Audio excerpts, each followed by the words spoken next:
speaking and thinking a lot recently about this duality that exists in Judaism. I spoke about it last week.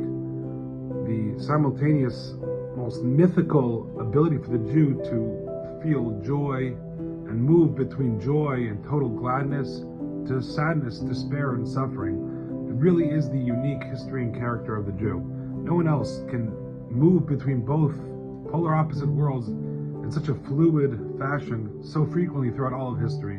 We thank God my youngest sibling, Meira Mandel, got married on Sunday to Cheryl Harris here in Toronto. It was just an incredible experience. The whole weekend was incredible.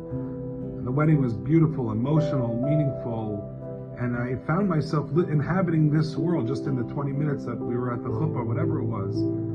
I thought of my grandparents, my teachers that have passed on, and I felt overwhelming sadness that they couldn't be here, but at the same time, this gladness also that they helped get us to this point, and that my youngest sibling could get married to an amazing guy. And just this fluidity between sadness, emotion, joy, some grief. I thought of the hostages, the ones who are living. I thought of the soldiers that have just died in the past week, and it's becoming a number, and I felt terrible, and I felt beautiful, and I felt amazing, and I felt on a high, then I felt on a low, all in the span of 20 minutes. Maybe it's my own personal experience, I don't know, but I suspect that a lot of people go through these kind of things, especially at such a heightened state of emotion like you're at it when you're at a simcha, or God forbid, the opposite at a funeral.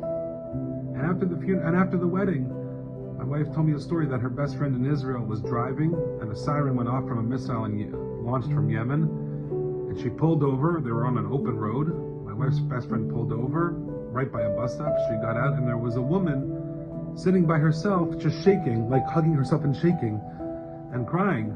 And my wife's friend ran over her and said, "Abaya, what's wrong?" The sirens are going off. She said, "I'm just so scared. I'm just so scared." And my wife's friend just sat there and just held her, two strangers, going through a very shared, unfortunately not too common experience in the Holy Land. And the woman said, "Hey, I'm so happy you're here. I'm so happy you're here. Thank you." And that was it. They hugged and they parted ways.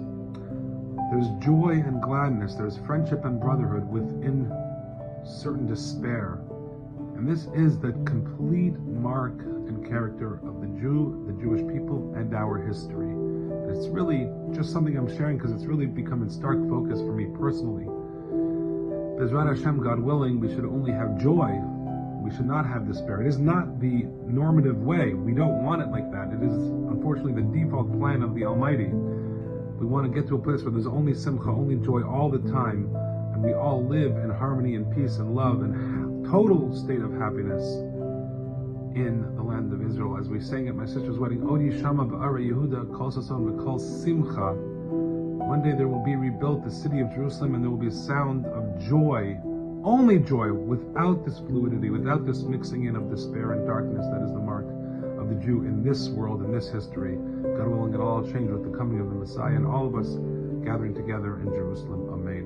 Mazal Tov, Meira and Shal, we wish you an amazing life together to build a Jewish beautiful home until 120 with only blessings and success and love and simcha and joy. Shabbat Shalom.